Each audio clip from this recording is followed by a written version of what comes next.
پاس چند سوال آئے ہیں۔ پہلا سوال یہ ہے کہ صبح کی نماز کے بعد سو جانا بہتر ہے یا غلط ہے، یا اشراق تک ٹھہرنا چاہیے اس کے بعد سونا چاہیے؟ میں آپ کو پیارے آقا کریم صلی اللہ علیہ وسلم کی حدیث میں جواب دیتا ہوں۔ ہمارے پیارے آقا صلی اللہ علیہ وسلم کا فرمان ہے، نوم الصبح تمنع الرزق، صبح کی نیند انسان کے رزق کی برکت کو ختم کر دیتی ہے۔ اس سے پتہ چلتا ہے کہ فجر کی نماز کے فوراً بعد سو جانا انسان کی رزق کی برکت کے ختم ہونے کا سبب ہے۔ اس لیے فجر کی نماز کے فوراً بعد سو جانا غلط ہے۔ انسان کو اس کے بعد تسبیحات کرنی چاہیے، ذکر اذکار کرنے چاہیے، اور اس کے بعد جو ہے کہ اشراق کے نفل پڑھ کے سو جانا چاہیے، تاکہ عبادت بھی ہو جائے، رزق کی برکت بھی مل جائے۔ دوسرا یہ ہے کہ آج تک تراویح پڑھنا کیسا ہے؟ میں نے گزشتہ نشست میں عرض کی تھی، بہتر افضل یہی ہے کہ انسان کو 20 رکعت پڑھنی چاہیے۔ یہ درمیانی ہے۔ امام مالک رحمہ اللہ کے یہاں 40 بھی ہیں، بعد میں 60 رکعتیں میں لکھی ہیں۔ بہتر یہ ہے کہ 20 پڑھ لی جائیں تو اچھا ہے، سنت موقعہ کفایہ اس پہ عمل ہو جائے گا۔ لیکن اگر کوئی بندہ نہیں پڑھتا، 8 پڑھ رہتا بھی ٹھیک ہے، چلو کچھ نہ کچھ تو کر رہے ہیں، ان سے بہتر ہے جو بالکل نہیں پڑھتے۔ تو جو نہیں پڑھتے ان سے بہتر ہے چلو کچھ نہ کچھ تو پڑھ رہا ہے۔ پیارے آقا فرماتے ہیں، یسروا ولا تعسروا، آسانی پیدا کرو، تنگیاں پیدا نہ کرو۔ تو کمال میں اور 20 والا درجہ تو نہیں ہے، لیکن نہ ہونے سے بہتر ہے۔ عصر کے ٹائم میں جھاڑو لگانا صحیح ہے یا غلط ہے؟ بعض چیزیں ہمارے معاشرے میں مشہور ہو جاتی ہیں جس کا اسلام سے کوئی تعلق نہیں ہوتا۔ عصر کے وقت، یہ میں نے پہلی دفعہ سوال سنا ہے، عام طور پہ لوگ مغرب کے وقت کا کہتے ہیں۔ تو اگر گھر میں گندگی پڑی، گھر کے اندر جو ہے نا بچوں نے ٹیبر پھینک دیے، گند ملا پڑا ہوا ہے، ایک طریقہ یہ کہ اس کے اوپر بیٹھ جائے، اور دوسرا طریقہ یہ کچرا اٹھا دے۔ پیارے آقا نے کچرے کو اٹھانا پسند کیا ہے۔ کوئی وقت بھی ہو، اگر کچرا پڑا ہوا ہے، اچانک ہو گیا ہے، تو اس کو اکٹھا کر کے سائڈ پہ کر لینے میں کوئی حرج نہیں ہے، کوئی ایسا وقت نہیں، شریعت نے اس کو منع نہیں کیا۔ بعض روایات کے اندر مغرب کے اندر، مغرب کے بعد روکا گیا ہے، اس وقت یہ جنات و شیاطین چھوڑے جاتے ہیں، سارا دن قید ہوتے ہیں، تو اس وقت اگر کوئی جھاڑو مارتا ہے تو خدا نہ خواستہ کسی شیطان جنات کے ساتھ دن کا لگ گیا، جھاڑو لگ گیا، تو اس کے لیے پرابلم ہو جائے گی۔ بہتر یہ ہے کہ اس وقت انسان کو جھاڑو نہیں لگانا چاہیے۔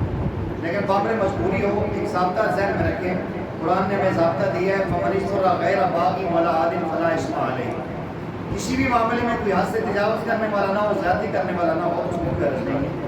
اب ایک بندہ کہے جی مفتی صاحب نے کہہ دیا مغرب کو جھاڑو نہیں دینا، اور گھر میں اتنا گند پڑا ہوا ہے، وہاں کیسے سوئے گا؟ ہماری زبان میں کہتے ہیں یار پتلی بھی کھر مار کے جا صاف کر کے بہنی ہے، ہمیں کم از کم جگہ صاف کر کے بیٹھنا چاہیے۔ رمضان میں صبح اذان ختم ہونے تک کھانا پینا کیسا ہے؟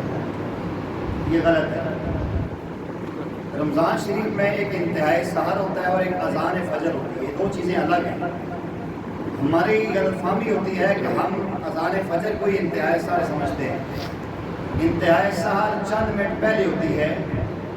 یہ احتیاطاً علماء نے جو نقشے بنائے ہوتے ہیں، مثلا اگر صبح کا وقت ہے، اس وقت اذان فجر اگر ہو رہی ہے 4:11 پہ مثلا، تو جو نقشہ ہوگا اس میں لکھا ہوگا کہ آپ نے کھانا پینا 4:08 پہ ختم کر دیا۔ یہ 3-4 منٹ پہلے تب بتائے جاتے ہیں، خدا نہ خواستہ کسی سے مسٹیک ہو جاتی ہے، اونچ نیچ ہو جاتی ہے، اس کا روزہ خراب نہ ہو۔ ہمیں اس ٹائم کو دیکھنا چاہیے، ہوٹل پہ اپنی جو ہے نا روزے کو بند کر دینا چاہیے۔ خدا نہ خواستہ کہیں ہوٹل نہیں ہے، پھر آپ سوال کریں گے حدیث سے ہوٹل نہ ذکر آنا ہے، بعض لوگ ہوٹل بازی کرتے ہیں۔ تو چلو اگر ہوٹل نہیں تو جو ٹائم ہے اس ٹائم جو اذان ہوگی اللہ اکبر، یہ چلو اس سے پہلے ہوٹل نہیں بھی ہے، اللہ ہمارے بزرگوں کو جزائے خیر دے جو بتاتے ہیں لوگوں روزے داروں 20 منٹ رہ گئے، 10 منٹ رہ گئے، 5 منٹ رہ گئے، ختم ہو گیا ٹائم، یار آپ کو مان لینا چاہیے، بیچارے اتنی مشقت کر کے وہاں چیخ رہا ہے، تو جب ختم ہو گیا ہے تو پھر ہم کون سی زبان سمجھتے ہیں، اس کو پھر عربی میں اعلان کرنا چاہیے کہ اَيُّهَا الصَّائِمُونَ، ذرا کہ کہتے کہ جو سا مکمل ختم ہوگی، اختتام پذیر ہوگی، وہ ختم ہو گیا بس۔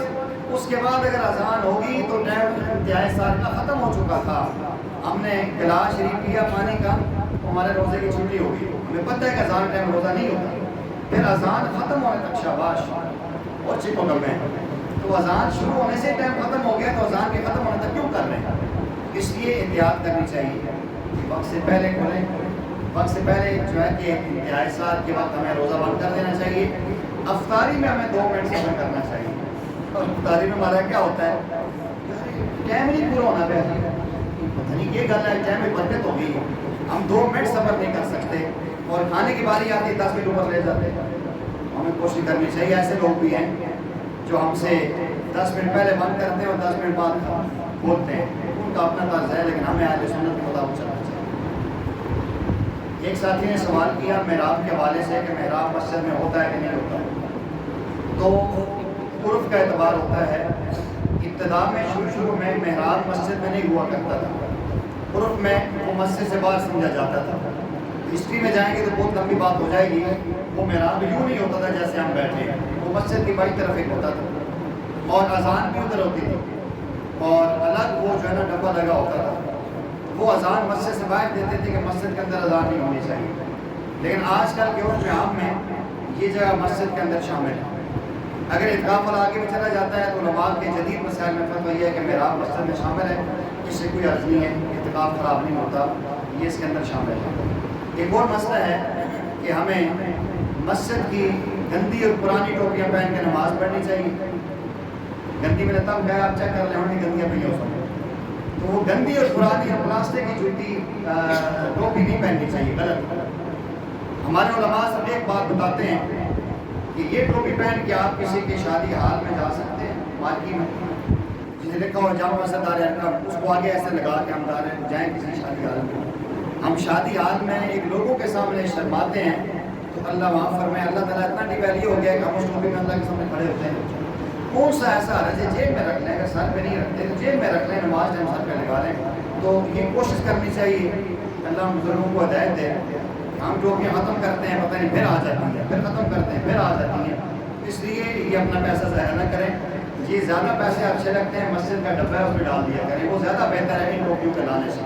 ایک تو یہ ہے کہ کسی کے سر میں خارش ہے یا سر صاف ستھرا نہیں ہے، اس نے مختلف اگر بنائے ہیں سر میں تو دوسرا لگائے گا تو وہ خارش اس کے سر میں چلی جائے گی، بیماری بھی چلی جائے، اور بہت ساری باتیں ہیں، اس لیے یہ کل یا تن طے کر لیں، اگر کسی مسجد میں 50,000 بھی ٹوپی پڑی ہے نہیں پہننی، اب ٹوپی پڑھو سب سے بہتر ہے، یہ اپنے ماشاءاللہ لوگ رکھتے ہیں جیب میں رکھ لیں، سب سے بہتر یہ ہے کہ سر پہ ٹوپی رکھیں، ٹوپی رکھنا شرفاء کا طریقہ ہے، اس میں رکھنی چاہیے۔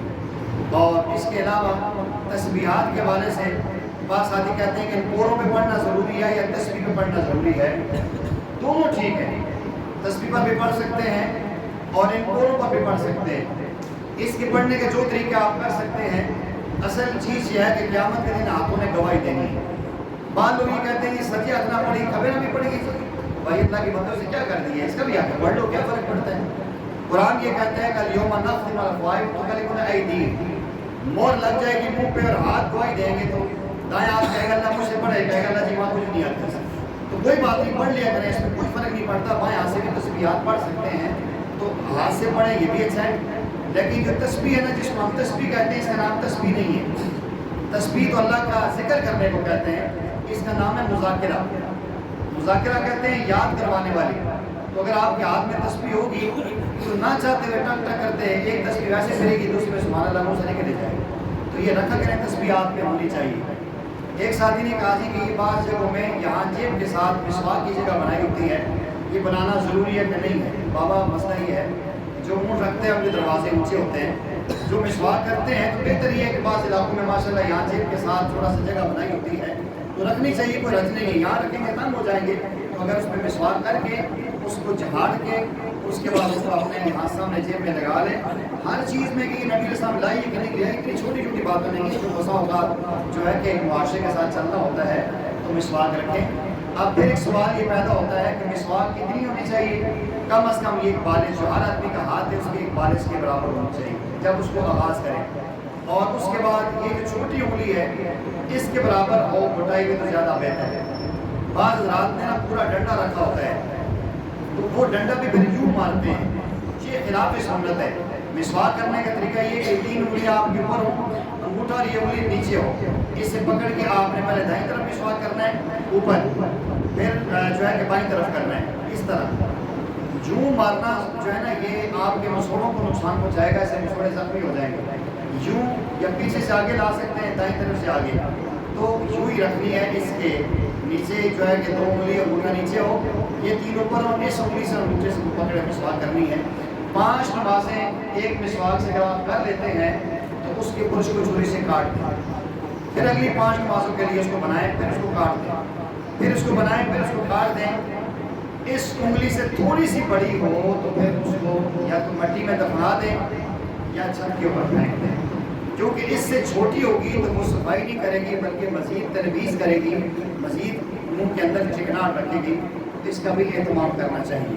بعض رات کہتے ہیں جی کہ مسواک کی جگہ برش کر لیں، تو برش مسواک کا درجہ نہیں رکھتا ہے، برش کریں گے دانت تو صاف ہوں گے، لیکن نبی پاک صلی اللہ علیہ وسلم نے جو فضیلت بیان کی ہے وہ مسواک کی ہے، برش کی نہیں۔ اب اس میں ایک اور ساتھی مجھ سے پوچھا رات میں ساتھی نے کہ مسواک زبان پہ بھی مار سکتے ہیں؟ پاپا مارنا چاہیے، زبان کے اوپر جو ہے نا ہم کھانا کھاتے ہیں اس کے مختلف جراثیم ہوتے ہیں، اور کبھی آپ مار کے دیکھیں تو اس سے آپ کی بہت ساری چیزیں وہاں سے نکلتی ہیں، آواز بھی کلیئر ہوتی ہے، زبان پہ مار سکتے ہیں، لیکن اتنی نہ ماریں گلے شریف میں چلے جائے تو پھر آپ کے اس کے ریشے اندر چلے جائے تو آپ کو الٹی شروع ہو جائے۔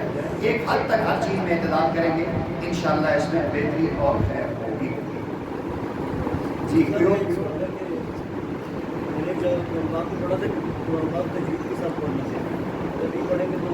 بہت اچھی بات ہے جی، یہ تو ہم بارہا کہتے ہیں، قرآن میں اللہ نے خود کہا ہے وَرَتِّلِ الْقُرْآنَ تَرْتِیلًا، قرآن کو تجوید کے ساتھ پڑھو، اور پیارے آقا کریم صلی اللہ علیہ وسلم کی بہت ساری احادیث ہیں، ایک میں آپ نے فرمایا کہ اقرأ القرآن بِلُحُونِ الْعَرَبِ، قرآن کو عرب کے لب و لہجہ میں پڑھو۔ آپ نے ایک اور حدیث کے اندر فرمایا کہ رُبَّ قَارِئِ الْقُرْآنِ وَالْقُرْآنُ يَلْعَنُ، کہ ایسے قرآن پڑھنے والے قرآن پہ لعنت کرتا ہے۔ اس میں تمام محدثین نے لکھا ہے کہ 2 مراد ہیں، 2 طبقات ہیں، ایک جو قرآن کو غلط پڑھتے ہیں اور ایک وہ جو قرآن کے خلاف عمل کرتے ہیں۔ اب دیکھیں عربی زبان ہے قرآن کی، ہم لوگ اس کو نہیں سمجھتے، تجوید کے ساتھ پڑھنا لازم کیوں ہے؟ 2-3 مثالیں آپ کو دیتا ہوں۔ ایک ہے موٹا قاف، ایک ہے باریک کاف۔ قرآن میں آتا ہے فی قلوبہم مرض، اس کا معنی یہ ہے کہ ان کے دلوں میں بیماری ہے۔ اب ایک بندہ بغیر تجوید کے پڑھتے فی قلوبہم مرض، اس کا معنی بنتا ہے کہ ان کے کتوں میں بیماری ہے۔ قاف اور قاف میں کتنا فرق ہو گیا؟ اسی انداز میں ایک بندہ حمزہ کی جگہ عین پڑھتا ہے یا عین کی جگہ حمزہ پڑھتا ہے، اس سے معنی چینج ہو جاتا ہے، بس اوقات انسان اس عمل سے کفر تک چلا جاتا ہے۔ زبر زیر کی غلطی سے بھی انسان کو دور چلا جاتا ہے۔ 2 بنیادی غلطیاں ہوتی ہیں، ایک کو لفظ جلی کہتے ہیں اور ایک کو لفظ خفی کہتے ہیں۔ لفظ جلی جو ہوتا ہے تجوید کے خلاف پڑھنے کو، باقاعدہ پڑھنے کو کہتے ہیں، 4 اس کی بنیادی شروط ہوتی ہیں۔ اس میں سب سے پہلے یہ ہوتی ہے کہ لفظ کو غلط پڑھنا، تا کو سین پڑھ دینا، دال کو زا پڑھ دینا، الف لام میم، آگے ہم کیا پڑھتے ہیں جی؟ ذالک الکتاب، یہ اتنا غصہ کھاتے ہیں، یہ زا نہیں ہے، یہ دال ہے، الف لام میم ذالک الکتاب، یہ پڑھتے ہیں ذالک الکتاب، اس نے یہ حرام کام کیا، یہ زا نہیں ہے، دال ہے۔ اسی صراط الذین، صراط اللہ، یہ حرام کیا اس نے کہ اس نے ایک لفظ کی جگہ دوسرا لفظ پڑھا ہے، یہ لفظ چلی اور تمام علماء نے اس کو حرام لکھا ہے۔ ایک جگہ زبر کی جگہ زیر پڑھتا ہے، انعامت کی جگہ نام تو پڑھتا ہے کہ اللہ میں نے تیرے اوپر انعام دیا، اور اسی انداز میں وَإِذِ ابْتَلَىٰ إِبْرَاهِيمَ، ابراہیم کو کرتا ہے کہ ابراہیم نے خدا کو آزمایا، لیکن ایک ایک لفظ زبر زیر سے معنی چینج ہو جاتا ہے، تو زبر کی جگہ زیر، زیر کی جگہ زبر پڑھنا حرام ہے۔ اسی انداز میں کسی لفظ کو گھٹا کے پڑھنا، لم یولد کو لم یولد پڑھنا، یہ بھی حرام ہے، اور کسی کو بڑھا کے پڑھنا، الحمد الحمدللہ، یہ بھی حرام ہے۔ یہ 4 وہ بنیادی غلطیاں ہیں جو بندہ قرآن میں یہ کرتا ہے وہ حرام کا ارتکاب کر رہا ہے، بھلے وہ ایک قرآن پورا سے پڑھ لیتا ہے تو خدا کی اس پہ لعنت برستی ہے۔ اس لیے کوشش کریں، الحمدللہ ہمارے تو احباب موجود ہیں، ہمارے قاری صاحب موجود ہیں، ہم بارہا اس بات کی ترغیب دیتے ہیں۔ آج کل اتنا آسان ہو گیا ہے، یوٹیوب پہ آ چکے ہیں، ہر چیز آ چکی ہے، سیکھنے والا بندہ ہو، یقین کریں میں اس چیز کو پہلے نہیں مانتا تھا، مجھے ایک بندہ ملا ہے، ممبر پہ بیٹھا ہوں، اسے کہا جی میں نے یوٹیوب پہ قرآن سیکھا ہے، تجوید، اور آپ کے میں ساتھ دیکھتا رہا جہاں جہاں میری غلطیاں تھی میں نے سے لگاتا تھا اور اس نے مجھے ایک رکوع پڑھ کے سنایا ہے، یقین جانے بالکل تجوید پرفیکٹ ہے۔ آج ایسے بھی لوگ ہیں جس کا ہمیں خیال رکھنا چاہیے۔ قرآن پاک کو ترجمہ اور تفسیر کے ساتھ بغیر استاد کے پڑھا جا سکتا ہے؟ بڑا اہم سوال ہے۔ میں یہ ایک سوال کرتا ہوں، کیا میڈیکل کی کتاب بغیر میڈیکل کالج میں داخل ہوئے پڑھی جا سکتی ہے؟ تو جواب ہے نہیں۔ اسی انداز میں قرآن اگر بغیر استاد کے پڑھا جاتا تو پیارے آقا کریم علیہ السلام کو نبی بنا کے بھیجنے کی کوئی ضرورت نہیں۔ قرآن لغت قریش میں ہوتا ہے اور تمام صحابہ کرام نے پیارے آقا سے قرآن پڑھا ہے۔ سیدنا عمر رضی اللہ تعالیٰ نے سورہ بقرہ 10 سال میں پڑھی ہے۔ یہ نہیں کہ ذہین نہیں تھے، وہ ایک آیت پڑھتے اس میں عمل کرتے۔ تو دنیا کی کوئی کتاب بھی بغیر استاد کے ہم نہیں پڑھ سکتے کہ جی پہلی دوسری تیسری کچھ پڑھتے ہیں، پھر ہمیں اردو تھوڑی بہت سمجھ آتی ہے، کچھ وقت استاد کے پاس بیٹھنا پڑتا ہے۔ تو قرآن عظیم کتاب ہے، انسان کو پتہ نہیں چلتا کہ کون سی غلطی کہاں ہو رہی ہے، کس غلطی ہم ادائیگی کیسے کریں۔ تو بغیر استاد کے نہیں ہو سکتا۔ غلط جو پڑھتا ہے وہ گمراہ ہوتا ہے۔ بغیر استاد کے قرآن پڑھتا ہے یا بغیر استاد کی تفسیر پڑھتا ہے وہ بھی انسان گمراہ ہوا ہے، اور بہت سارے ہوئے ہیں۔ پرویزی فتنہ ہمارے سامنے ہے، اور بھی بہت سارے فتنے ہیں، میں اس کا نام نہیں لیتا ہوں۔ وہ سارے جس نے استاد کے بغیر پڑھا ہے وہ گمراہ ہوا ہے۔ اس لیے قرآن بہت بڑی کتاب ہے۔ چھوٹی سی بات ہے جی، ایک جو ہے نا درزی کے بغیر بیٹھے ہم اپنے بٹن کی بولنے جگہ کاج نہیں بنا سکتے، تو بغیر قرآن ہم نہیں پڑھ سکتے۔ اس کے واقعی جس نے تفصیلی مسائل پوچھنے ہوں انفرادی پوچھیں، اور آئندہ کے لیے 15 منٹ کا ٹائم ہوگا، ٹائم ہو چکا ہے، اسی میں اختتام پذیر کرتے ہیں۔